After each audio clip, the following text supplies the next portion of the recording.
Supreme Court Justice Clarence Thomas, in a recent conversation with Senator Ted Cruz, articulated his opposition to the expectation that Black Americans should conform to particular political perspectives based solely on their racial identity, reflecting on the pressures he has faced throughout his life. Justice Thomas recounted that within his community, there was an understanding that the only obligations one bears are to maintain one's identity and eventually face mortality. He used this sentiment to highlight resistance to the imposition of ideological conformity tied to race, characterizing such demands as deterministic and fundamentally restrictive.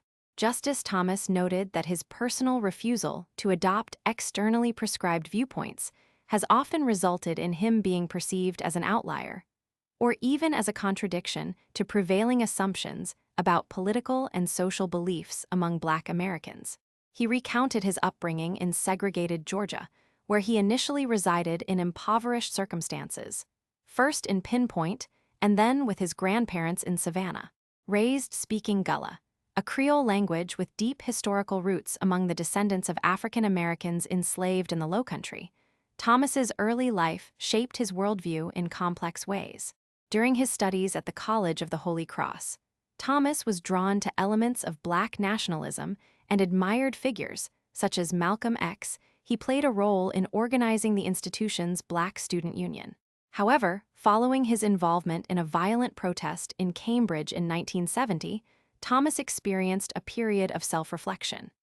He later indicated that these events led him to distance himself from left-wing activism and to embrace principles of self-reliance, values underscored by his grandfather. To elucidate his broader point about intellectual freedom, Justice Thomas drew an analogy to his experiences with segregation.